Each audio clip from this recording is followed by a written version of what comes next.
गई normal, 4 kg का बच्चा था। और सोमवार के दिन क्या बोले बच्चा डेड हो गया। आज बताए कि बहन चली गई तुम्हारी, बोले।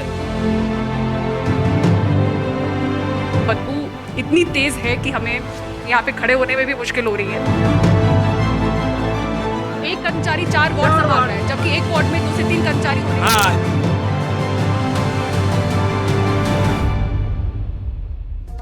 अपने प्रदेश का हेल्थ बजट 4 गुना कर देने का दावा करने वाले मुख्यमंत्री एकनाथ शिंदे का महाराष्ट्र का एक अस्पताल है ये, जिसकी तस्वीरें आपने देखी।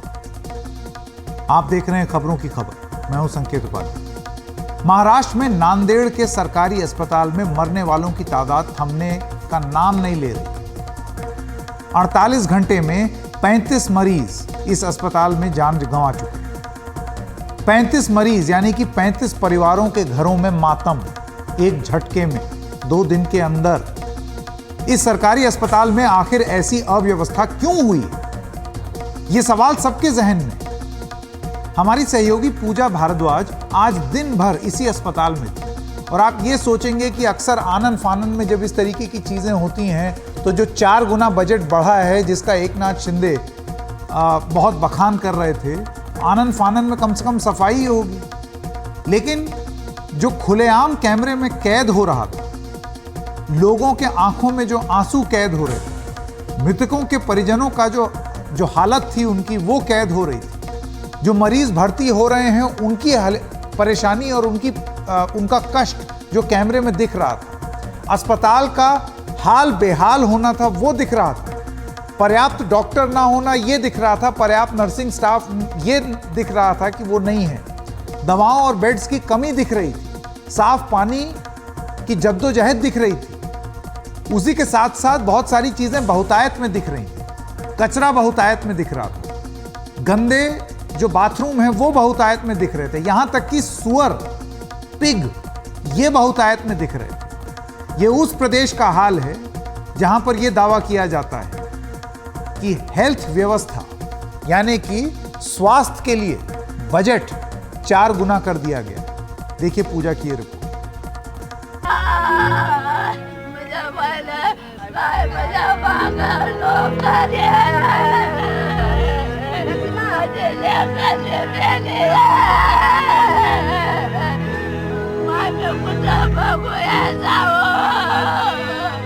नांदेड़ के कुर्ला का ये परिवार इस उम्मीद में इस अस्पताल में आया था कि घर में नन्ही किलकारियां गूंजेंगी, लेकिन नांदेड़ के इस अस्पताल में उसे बस रुलाई ही मिली है। 21 साल की अंजलि को जो बच्चा हुआ वो पूरी तरह से स्वस्थ था, वजन 4 किलो था, लेकिन उसे बचाया नहीं जा सका। ये सोमवार की बात है। बुधवार आते आते अंजलि भी चल बसी। 1:30 बजे डिलीवरी हो गई नॉर्मल, 4 kg का बच्चा था। और सोमवार के दिन क्या बोले बच्चा डेड हो गया, बोले। और बहन भी बहुत सीरियस थी। और आज बताए कि बहन चली गई तुम्हारी, बोले। अचानक से बोल दिया हमको।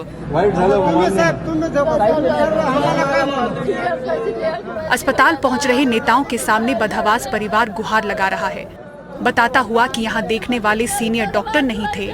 उन्हें बताया गया कि खून की कमी से अंजलि की मौत हुई, जबकि जो खून उन्होंने जुटाया वो किसी और को चढ़ा दिया गया। हमारा ब्लड लेके वो दूसरे को लगाए उन्हें। हमने हमारे बहन के वास्ते लाए थे ना, वो ब्लड दूसरे को दिया, हमारा ट्रीटमेंट दूसरे को दिया।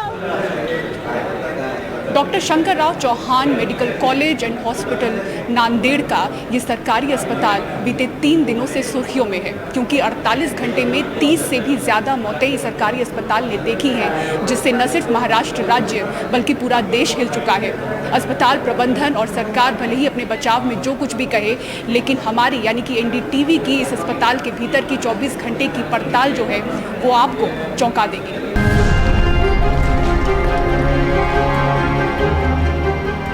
देश के सबसे अमीर राज्य की ये तस्वीर देखिए। परिसर में घूमते सुअर यहाँ के लिए आम हैं। मॅडम सगळं बाहेरच आणावं लागते, काहीच नाही याची सुविधा। यहाँ पे आप लोग टॉयलेट इस्तेमाल नहीं कर कुछ रहे? भी नहीं मिल रहे, बाहर यहाँ के जाना सब बाहर जाना, बाहर का लाना। देखो एक 500 का इंजेक्शन है, देखो तुम मेरे पास आए, बताओ क्या तुम्हारे को? बाहर से बोला है लाने के लिए आपको दवा? बाहर से बोला है लाने के लिए खरीद के? हाँ बाहर से ला रहे सब। कैंटीन में काम करते हैं हम यहाँ पे, इतना रोज हम साफ सफाई करते हैं यहाँ पे। हाँ, पर ये तो गंदगी की बहुत ज्यादा दुर्गति है। इसमें दिन भर से लोग आते ना यहाँ पे, तो उन्हें तो करते ही। सफाई कर्मचारी कहते हैं जहां एक वार्ड में 2 से 3 कर्मचारी होने चाहिए, वहां एक कर्मचारी पर 2 से 4 वार्ड की जिम्मेदारी रहती है।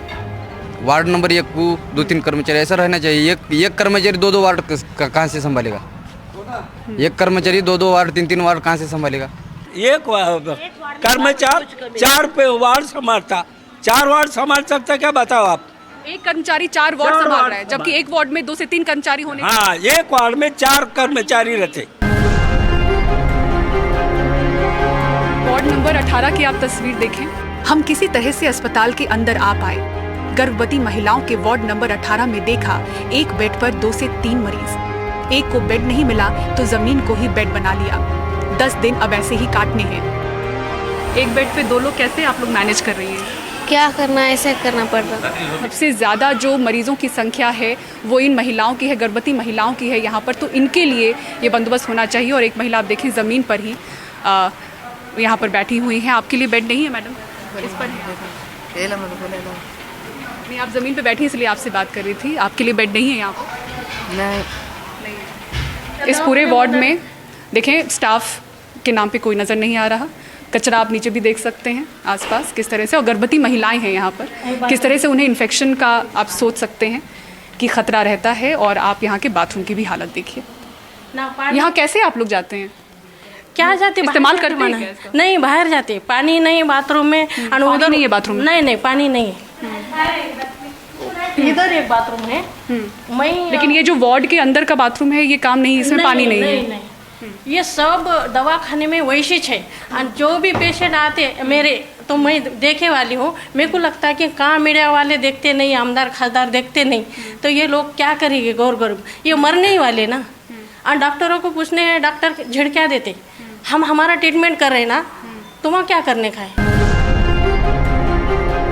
शौचालय की हालत तो ऐसी है कि गर्भवती महिलाओं को कितनी बार शौच रोक कर रहना पड़ता है, या फिर वो अस्पताल से बाहर शौच के लिए जाती हैं। संक्रमण का खतरा रहता है। तो आप लोग बिल्कुल भी इसका इस्तेमाल नहीं कर पाती। जाहिर सी बात है, वो देखकर कोई अंदर नहीं जा पाएगा। पानी नहीं है ना, वो देखो पानी भरे वाला रहता, कभी नहीं रहता। ये यहाँ बाथरूम कर जाते, बाहर जाते, ना संडास को जगह नहीं, बाथरूम को जगह नहीं। लेडीज क्या करेंगे? कर्मचारी, ये पेशेंट क्या करेंगे? ये ऐसे दिखे ना, बीमारी 100% हो जाती। ये देखो डेंगू देख रहे, मच्छर, डस्टबिन की कोई यहाँ पे सुविधा नहीं? नहीं, कोई सुविधा नहीं। 550 से 600 की क्षमता वाला ये सरकारी अस्पताल अपनी क्षमता से दोगुना मरीज संभाल रहा है। 40% मेडिकल पोजीशन यहाँ खाली हैं। 250 स्टाफ की कमी है। नर्स एनडीटीवी के कैमरे पर रो पड़ी, क्योंकि दवा और कर्मचारी की जो किल्लत है वो उन पर भी भारी है। इन सब के बीच उनके डीन के साथ हुई नेता की बदसलूकी ने उन्हें तोड़ दिया है। 30 से ज्यादा मौत की सुर्खियां बनते ही नेताओं के दौरे शुरू हुए। ऐसे में जमीनी किल्लत पर गौर न फरमाते हुए शिंदे गुट सांसद हेमंत पाटिल ने डीन डॉक्टर श्यामराव वाकोड़े से ही जबरन शौचालय साफ करवाया। तस्वीरें वायरल हुई। सांसद साहब पर एट्रोसिटी के तहत एफआईआर दर्ज हो गई। नर्सें एनडीटीवी को रो रो कर बताती रही कि उनके डीन का अपमान उन्हें भी भीतर से तोड़ चुका है।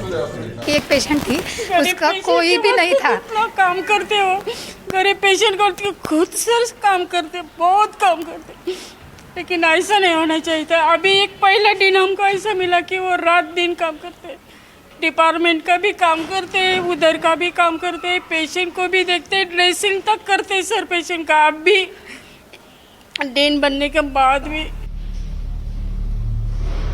दवा की किल्लत से सब त्रस्त हैं। खुद बाहर भटक कर दवा किसी तरह से खरीद कर अपने अपने मरीजों तक पहुंचाते हैं। परिजन कहते हैं कि बस नाम का ये सरकारी अस्पताल है, यहाँ खर्चे निजी अस्पताल जैसे ही हो रहे हैं। सरकारें कह रही हैं कि दवाइयाँ हैं, दवाओं की कमी नहीं है, हम दे रहे हैं मरीज को दवा। क्या कहेंगे उनको? बाहर से लेके बोलते हैं ना, पट्टी चिट्ठी लेकर देते हैं, मेडिकल में लेकर आते बोल बाप, हमारे पास पैसा नहीं, कुछ नहीं, हम सरकारी दवाखाने में कैसे आएंगे? इधर ऐसा आता है ना, वो बोलते हैं कि नहीं बाहर के लेके आओ, सब दवा भी जा रहा है कि दवाइयाँ हैं तो कुछ ही नहीं यहाँ पे, पूरा बाहर का लाना पड़ा, पैसे नहीं तो बच्चा मर चला। कुल मौतों में 16 नवजात बच्चों की मौत झकझोरने वाली है। बेहद कम वजन के प्रीमेच्योर शिशुओं को इस तरह की वार्मर मशीन की दरकार होती है। पर अस्पताल के एक कोने में ऐसी करीब 40 मशीनें धूल खा रही हैं। जब से यहाँ दवा और ज़रूरी सामानों की कमी की खबर सुर्खियां बनी, तब से कोई नेता या फिर संगठन लगातार यहाँ पर दवाइयाँ पहुँचा रहे हैं। पर गौर करने वाली बात यह है कि सिर्फ दवा की किल्लत इस सरकारी अस्पताल तक सीमित नहीं है। समस्या पूरे महाराष्ट्र के सरकारी अस्पतालों में नजर आ रही है। वजह है दवा खरीदी पर ब्रेक। सरकारी सुविधाओं को दवा आपूर्ति करने वाली हैफकिन बायोफार्मास्यूटिकल ने मेडिकल कॉलेजों और सरकारी अस्पतालों में दवाओं की आपूर्ति के लिए सामान्य वार्षिक औसत 2000 ऑर्डर के मुकाबले इस साल केवल 10 से 12 ऑर्डर ही दिए हैं। All food and drug license holders foundation के अध्यक्ष ने गंभीर आरोप लगाए हैं। अमूमन पूरे वर्ष फाइनेंशियल ईयर के अंदर देखा जाए तो हैफकिन के ने तकरीबन हम कह सकते हैं कि 2000 तक ऑर्डर प्रति वर्ष वो प्लेस करता है महाराष्ट्र के मेडिकल कॉलेज और साथ ही साथ DHS के हॉस्पिटल को दवा सप्लाई करने के लिए, जहां पर इस वर्ष उन्होंने सिर्फ 12 ऑर्डर प्लेस किए हुए हैं। और इससे ये समझ में आता है कि ये जो मेडिकल कॉलेज है और जो DHS के हॉस्पिटल्स हैं उनमें दवाओं की किल्लत कितनी होगी। और राज्य सरकार के GR के अनुसार 70% दवा की आपूर्ति करने का जिम्मा हैफकिन के पास है। राज्य के विभिन्न विभागों के चिकित्सा खरीद पर सालाना 20,000 करोड़ से भी ज्यादा के खर्च का दावा है। सवाल है कि ये खर्च हो कहाँ रहा है।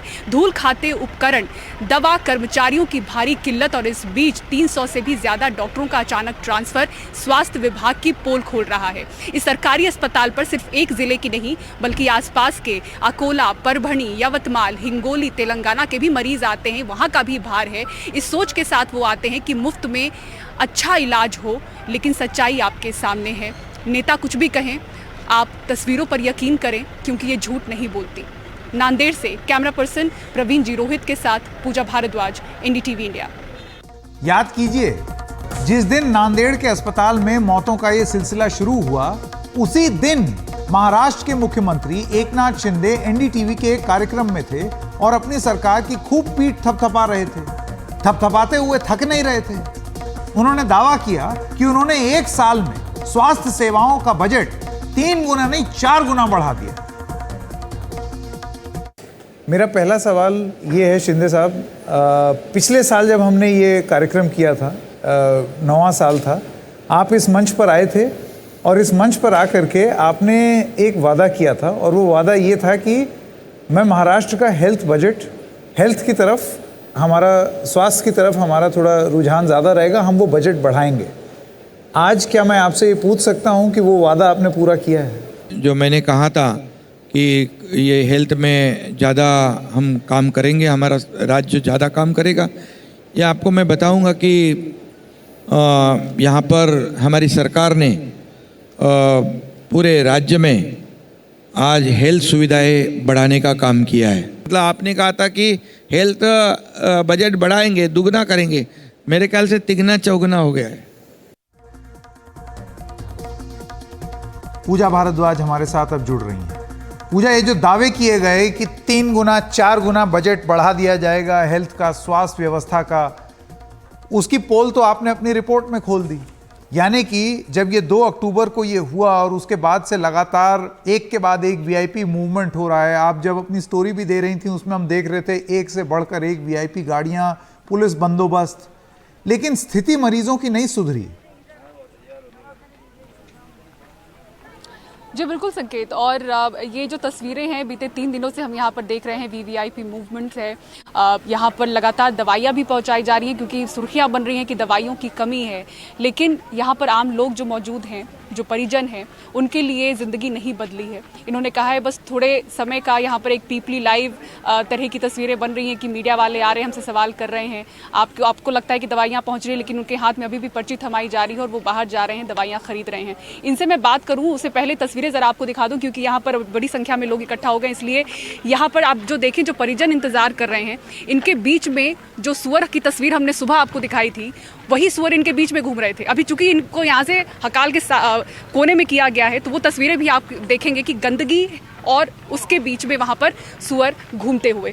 आप देखें दाहिने साइड की वो तस्वीर, मेरे कैमरा पर्सन आपको दिखाएंगे। बिल्कुल चूंकि यहाँ पर भीड़ है इसलिए अभी ये साइड हुए हैं और देखिए ये बिल्कुल इनके बीच में घूमते रहते हैं।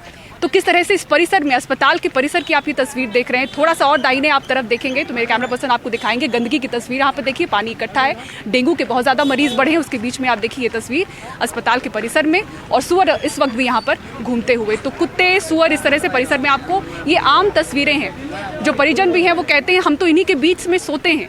कभी कभी ये कुत्ते और सुअर उन्हें भी आधी रात में कभी कभी उनके पता चलता है कि उनके बीच में या उन पर चढ़े हुए भी हैं।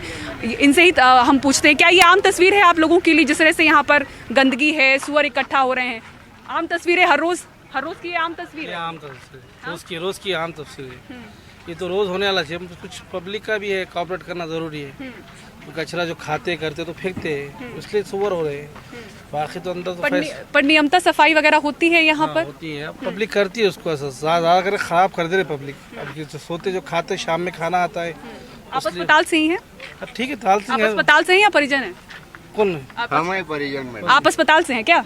हाँ, इसीलिए हमें परिजन से हर बारी का यही हाल है मैडम। यहाँ पर सफाई का कोई भी ध्यान नहीं है। यहाँ पर बस ओवर घूमते हैं बीच में, कभी आते हैं बेडशीट खींचते जाते हैं, खाने पीने की भी कोई सुविधा नहीं है बरोबर। और आप अभी देख रहे हैं यहाँ पे कितने लोग बेरोजगार। ये देखिए अभी आप जनता, आपके सामने मैं भी आम जनता हूँ। जो तकलीफ है यहाँ पर कि यही है कि ये बस सुअर, ये जितने यहाँ पे डेनिस लाइन फूटे वाली है। आप अस्पताल के अंदर जाएंगे, खिड़कियाँ फूटे हुए, मच्छर घुस रहे हैं, चारों तरफ से परेशानी है। देखिए आप।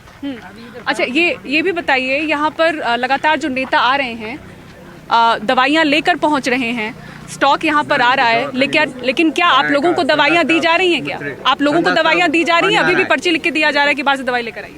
अभी तो ये जस्ट गर्म माहौल होने की तरफ से अभी तो नहीं दे रहे हैं। पर्ची नहीं दे रहे, रुक गया पर्ची देना? दवा आपको दी जा रही है अंदर? अभी तो रुक गया है मैडम, मगर अभी इससे पहले तो पर्चियाँ तो यहाँ पे सरकारी का हॉस्पिटल का नाम रह रहा है खाली। बाकी के तो जाना पड़ रहा है उतने 2 किलोमीटर दूर जाकर, वहाँ से पर्ची से मेडिकल लाना पड़ रहा है। तो अभी भी वही है क्या? अभी आप दवाइयाँ लेकर 2-3 दिन से अभी भी है यही चल रहा है। किसी को दे रहे हैं, किसी को नहीं दे रहे। मेडिसिन का हाँ कुछ अवेलेबल है, हाँ कुछ नहीं है अवेलेबल। वही दिक्कत है, बहुत परेशानियों का सामना करना पड़ रहा है। अंदर अभी भी सफाई का कोई भी ख्याल नहीं है। अभी पूरे मच्छर आ रहे हैं, पूरे डेंगू मच्छर। संडास का पानी इधर आ रहा है, हाँ अभी आ रहा है संडास का पानी। हाँ भाई लोग संकेत देखिए, तो कुछ खास यहाँ पर तब्दीली नहीं आई है, तस्वीरें वही हैं। वीवीआईपी मूवमेंट अभी भी है, आज भी नेता यहाँ पर पहुँच रहे थे। और आज हमने उस परिवार की भी तस्वीरें दिखाई थी जिन्होंने अपना बच्चा और उस बच्चे की माँ को खोया। किस तरह से वो गिड़गिड़ाते हुए और इंसाफ मांगते हुए जो विपक्ष के नेता हैं उनके सामने भी नजर आए, लेकिन उनके पास समय नहीं था। उनके कॉन्वॉय को रोकने की भी कोशिश की गई, लेकिन इस वक्त आप देखें यहाँ पर सियासत ज़रूर हो रही है, लेकिन एक सरकारी अस्पताल की हालत सिर्फ नांदेड़ तक आकर न रुके और ये जांच आगे भी बढ़े, और जो दवाई मुहैया कराई जा रही है, जो जांच की बात की जा रही है, वो अलग अस्पतालों में भी हो, क्योंकि ये दवाई की किल्लत और कर्मचारियों की किल्लत आप देखें अमूमन सभी अस्पतालों में नज़र आती रही है। और इस वक्त बीते 2-3 महीने से और बढ़ी है, क्योंकि डॉक्टरों का ट्रांसफ़र हुआ है और दवाइयों का जो डिस्ट्रीब्यूशन है उस पर ब्रेक लगा है। संकेत, बहुत ही दर्दनाक स्थिति है, और वो भी उस राज्य में जिसके मुख्यमंत्री खुले मंच से 3 गुना 4 गुना बजट बढ़ाने की बात कर रहे हैं। ये उस 3 गुना 4 गुना बढ़े हुए स्वास्थ्य के बजट की असलियत है जो आपके सामने पूजा भारद्वाज लेकर के आई। नांदेड़ के अस्पताल का हाल आपने देखा। कुछ ऐसी ही खबरें छत्रपति संभाजी नगर, जिसे पहले औरंगाबाद जिले के नाम से जाना जाता था, वहां से भी आ रही हैं, वहां के अस्पताल से भी आ रही हैं। 2 अक्टूबर सुबह 8 बजे से 3 अक्टूबर सुबह 8 बजे के बीच 24 घंटे में 18 मरीजों की मौत रिकॉर्ड की गई। हालांकि इसमें से 4 मरीज जब तक अस्पताल पहुंचे उनकी जान जा चुकी। इससे पहले अगस्त के महीने में ठाणे के म्युनिसिपल अस्पताल में भी एक ही दिन 24 घंटे के अंदर 18 मरीजों की मौत हो गई। ये ठाणे क्या है? ये गृह जनपद है मुख्यमंत्री का, यहीं से आते हैं। ये जो अस्पताल है जिसकी हम बात कर रहे हैं, ये 500 बेड का बड़ा अस्पताल। तब राज्य के मुख्यमंत्री एकनाथ शिंदे ने मौतों की जांच के लिए एक स्वतंत्र कमेटी बनाई थी। लेकिन ऐसी कमेटियों की जांच की रिपोर्ट का कितना असर होता? अगर होता तो करीब 1.5 महीने बाद राज्य के किसी और सरकारी अस्पताल से ऐसी खबरें सामने नहीं आती। महाराष्ट्र के अस्पताल क्यों इतने बीमार? विपक्ष के नेताओं ने आज महाराष्ट्र सरकार को इस मुद्दे पर घेरने की कोई कसर नहीं छोड़ी। दुर्भाग्यपूर्ण है। सरकार की नाकामी इसके लिए जिम्मेदार है। इस हॉस्पिटल में कोई दवाइयाँ नहीं, इस हॉस्पिटल में स्टाफ नहीं है और सरकार गलत बयान, सीएम अलग बयान कर रहे हैं, गार्डियन मिनिस्टर अलग बातें कर रहे हैं, मेडिकल एजुकेशन मिनिस्टर अलग बातें कर रहे हैं और सरकार इसमें सिंसियर नहीं है, संवेदनशील नहीं, असंवेदनशील है। इसलिए इस मृत्यु को कारणीभूत सरकार है। कहीं ना कहीं पेशेंट के पास दवाई नहीं मिल रही है। बिल्कुल, मैं एक पेशेंट को मिला 70,000 रुपए के उसको दवाइयाँ खरीदी करना पड़ी है। सर्वसामान्य लेडी थी वो, उसको 70,000 रुपए की दवाइयाँ खरीदी करके लेना ये बहुत बड़ी बात है। 4 गुना स्वास्थ्य बजट बढ़ा देने के महाराष्ट्र का सच। अब सोचिए ये हाल महाराष्ट्र के अस्पताल का है। महाराष्ट्र को अगर आप देश के लिहाज से देखें तो वहां आंकड़ों पर स्वास्थ्य व्यवस्था राष्ट्रीय औसत से बेहतर है। ऐसे में बाकी राज्यों के सरकारी अस्पतालों पर भी ध्यान दिया जाना जरूरी है। महाराष्ट्र के स्वास्थ्य से जुड़े जैसे कुछ इंडिकेटर्स हम अगर देखें तो एशियन डेवलपमेंट बैंक जो है ADB की एक रिसर्च रिपोर्ट के मुताबिक बीते 50 साल में महाराष्ट्र में जन्म के समय जीवन प्रत्याशा यानी ये जो लाइफ एक्सपेक्टेंसी है एट बर्थ काफी बेहतर रही और राष्ट्रीय औसत से ये काफी बेहतर रही है। इसी तरह शिशु मृत्यु दर अगर आप देखें तो महाराष्ट्र में लगातार घटी है। शिशु मृत्यु दर के मामले में भारत ने काफी तरक्की की है और पूरे देश में शिशु मृत्यु दर घटी है, लेकिन महाराष्ट्र इस मामले में भी राष्ट्रीय औसत से बेहतर रहा है। जन्म के समय जो मातृ मृत्यु दर है उस मामले में भी महाराष्ट्र की स्थिति बेहतर हुई। पूरे देश की तरह ही यहाँ पर भी जो दर है वो लगातार घटा है। राष्ट्रीय औसत से महाराष्ट्र बेहतर हुआ है और इस मामले में भी वहाँ तरक्की होती रही है। ये इंडिकेटर्स की हम बात कर रहे हैं, लेकिन ये आंकड़े लंबे समय के हैं। ये सिर्फ इस सरकार के कार्यकाल के नहीं है, ये पिछली जितनी सरकारें हैं उनमें हुआ है।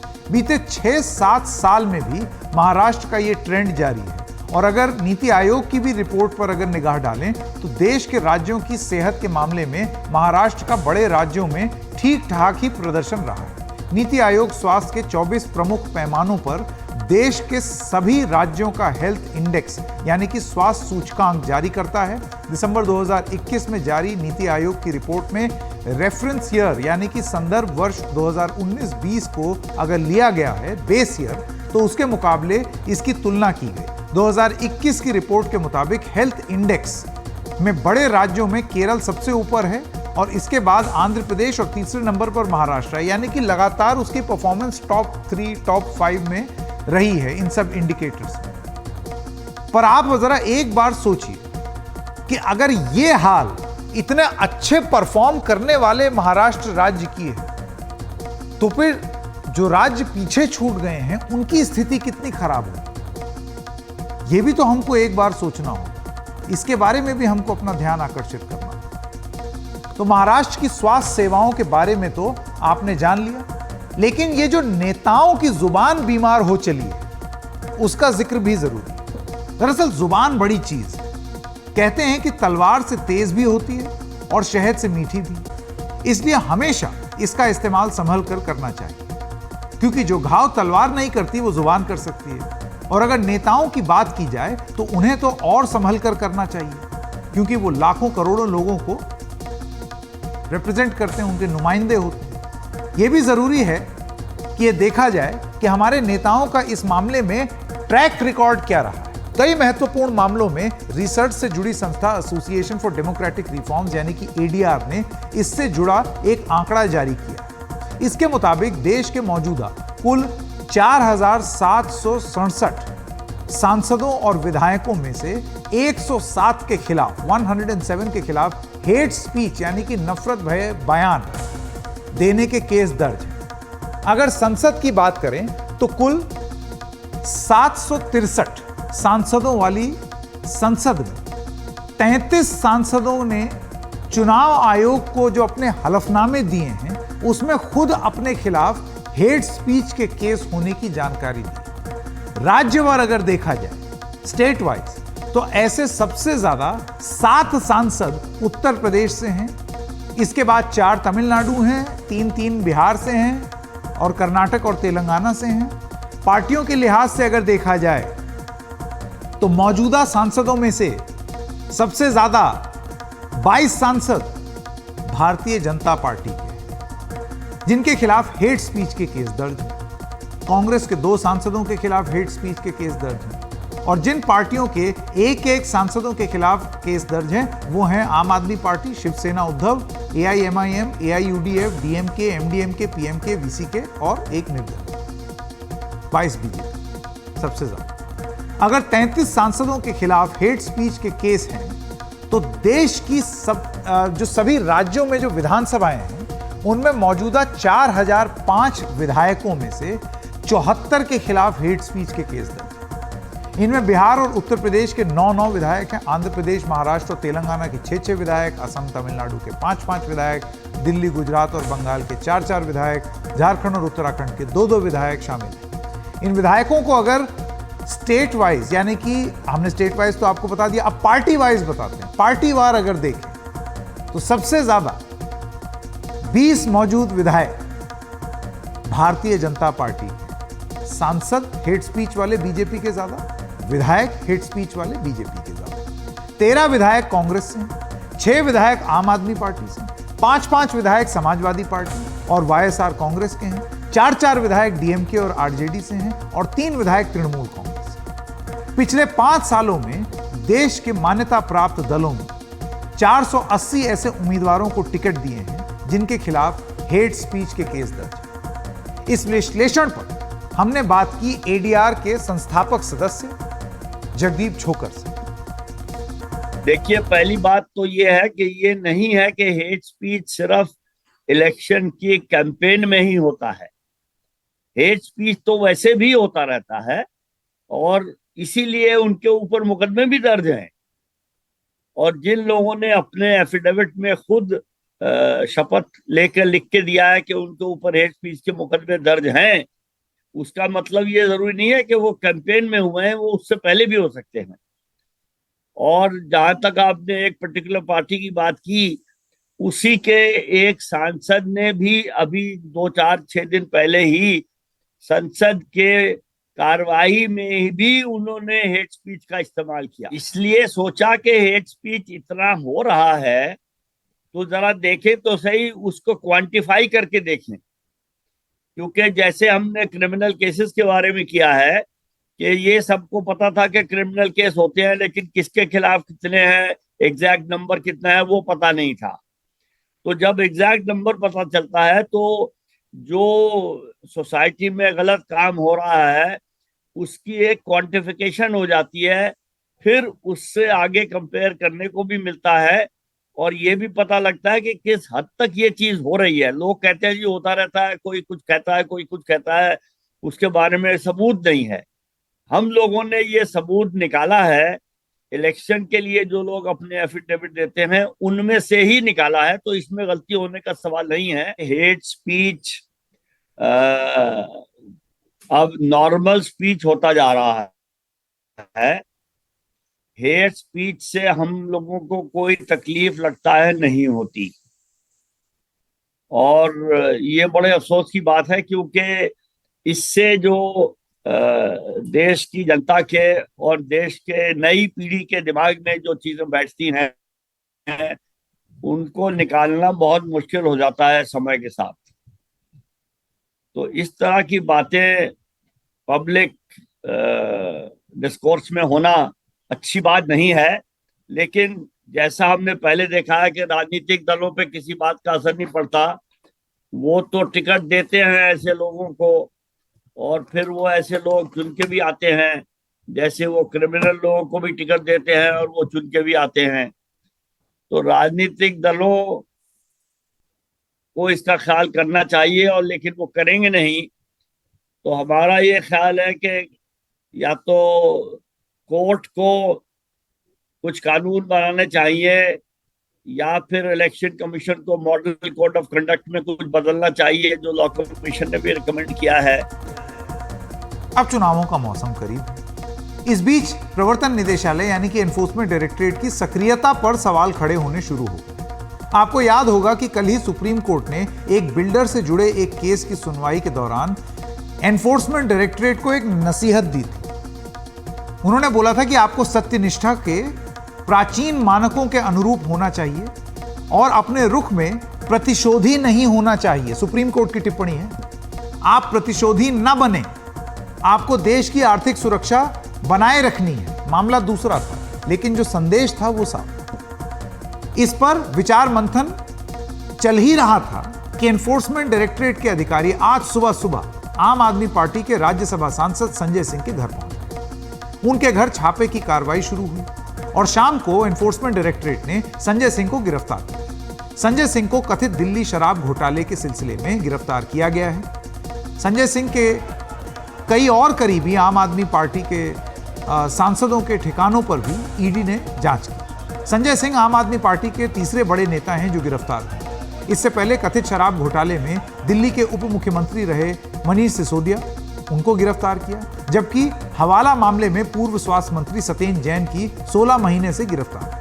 संजय सिंह और मनीष सिसोदिया उन आरोपों के घेरे में हैं जिनमें कहा गया है कि दिल्ली में ब्रांडेड शराब को सस्ते दामों पर बेचने की स्कीम में घोटाला हुआ। उस स्कीम के एवज में शराब मालिकों से करोड़ों की रिश्वत कमाने का आरोप आम आदमी पार्टी के नेताओं पर लगा और यह कहा गया है कि इस स्कीम से सरकारी खजाने को करोड़ों रुपए का चूना लगा। संजय सिंह को आज जब छापों के बाद गिरफ्तार किया गया तो वो अपनी मां के पैर छूकर एनफोर्समेंट डायरेक्टरेट की गाड़ी में बैठे, जिसका वीडियो आम आदमी पार्टी ने जारी किया। संजय सिंह के पिता और पत्नी ने यह कहा है कि उनके गलत आरोपों में उनको पकड़ा गया है और वो उनका पूरा साथ देते रहेंगे। संजय सिंह को जब गाड़ी में बिठाया गया तो उस समय आम आदमी पार्टी के बहुत सारे कार्यकर्ता भी विरोध कर रहे थे, प्रदर्शन कर रहे थे।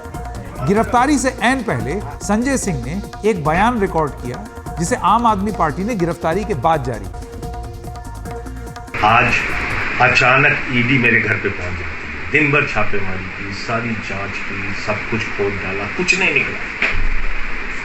बावजूद इसके जबरन मेरी गिरफ्तारी की जा रही है। लेकिन हम लोग आम आदमी पार्टी के सिपाही हैं। मोदी जी से कहना चाहते हैं, मोदी जी आप चुनाव हार रहे हैं, बुरी तरीके से हार रहे हैं और ये आपकी हताशा का संकेत है, ये आपकी हार का संकेत है। दिल्ली के मुख्यमंत्री अरविंद केजरीवाल का कहना है कि बीते 1 साल से कथित शराब घोटाले की जांच चल रही है, लेकिन अभी तक एनफोर्समेंट डायरेक्टरेट को कुछ नहीं मिला है। इसके बावजूद आम आदमी पार्टी के नेताओं पर यह कार्रवाई हो रही है क्योंकि बीजेपी को अगले आम चुनाव में हार का डर सता रहा है, ये उन्होंने बोला है।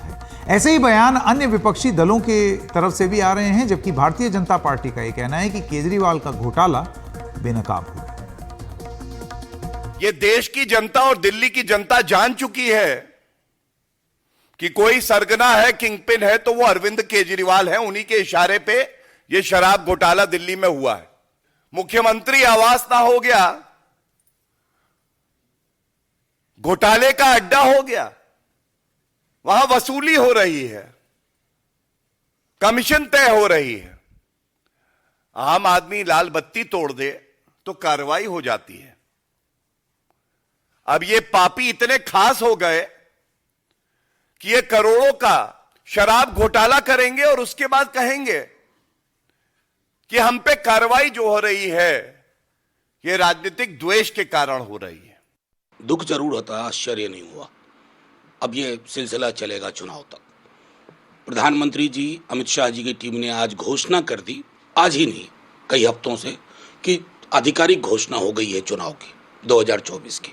कल न्यूज क्लिक के ठिकानों पर, तमाम पत्रकारों पर, आज संजय जी पर हांडी भर चुकी है, फूटने वाली है।